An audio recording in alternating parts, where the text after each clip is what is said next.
Let me give you a warning before you start committing to your memory that the curve integral of f dl is equal to this area here. Okay?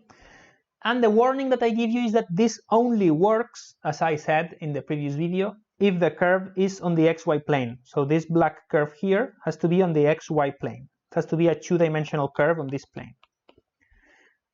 If not, then this intuitive representation of the curve integral does not work. And therefore, how do you imagine a curve integral? And that's what I want to say in this video. So I'm going to give you two seemingly different interpretations, but at the end of the day, they are, of course, equivalent.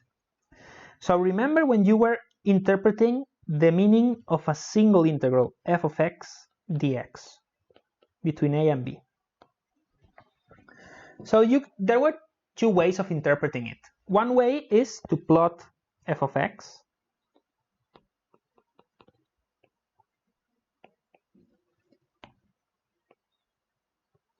and then say between a and b we have a certain area,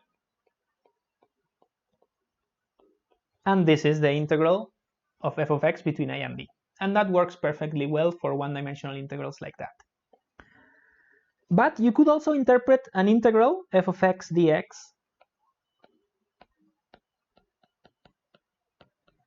as if you were getting the line between a and b.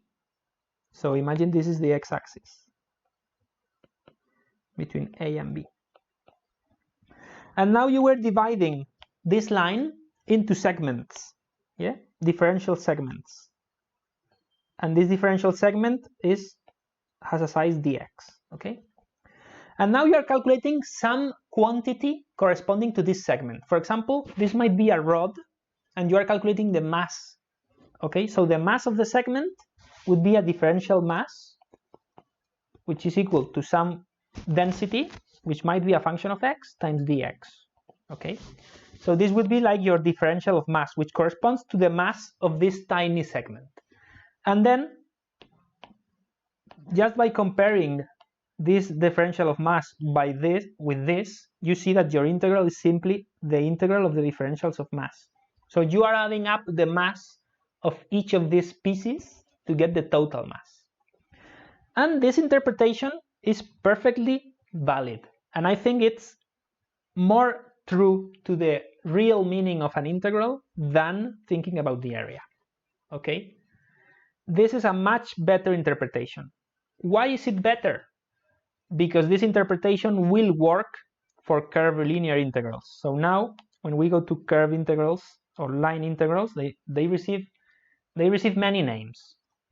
As Wikipedia says, a line integral, also called path integral, curve integral, curvilinear integral. So I might change the name, but it's always the same thing, okay? So when we are doing this curvilinear integral, f of x dl, so as you have seen, you can interpret it as the area below a line if the curve is in the xy plane. So if the curve is in this plane here, you can interpret the integral as the area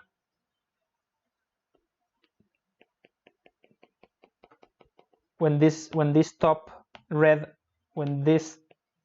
line is simply the function evaluated at the different values of x and y, yeah? As I just showed you in the previous video.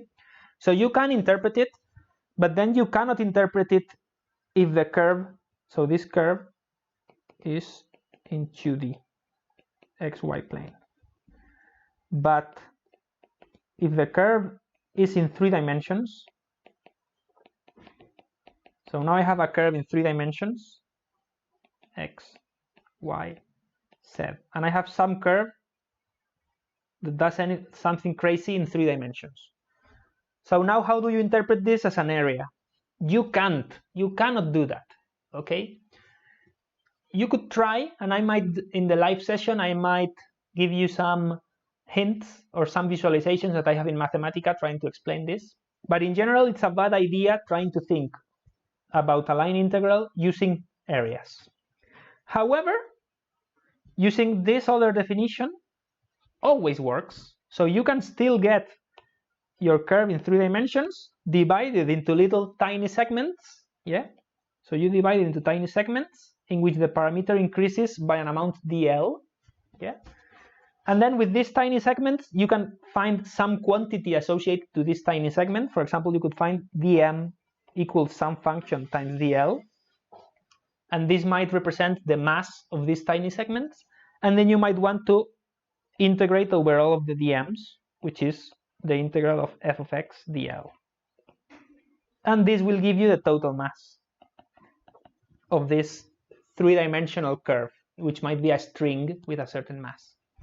Okay? So once again, my point is, if you really want to understand what integrals are, think of them as dividing a segment, dividing a curve into little segments, tiny segments, yeah? And then finding some property of this segment, and this property is always some function times dx, which is the size of the segment, yeah? So now this is the property of the segment, which you are now integrating. So you are integrating this property. And this is also the same in curvilinear integrals, in line integrals, yeah? So the length of your segment is dl.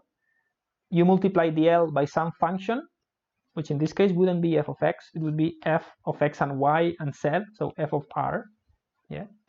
So dl, you multiply it by some function, and this gives you some property, a differential property of this differential segment, which you are now integrating over the whole curve. Okay? And I think this will be much clearer if we look at example applications. So let's do that.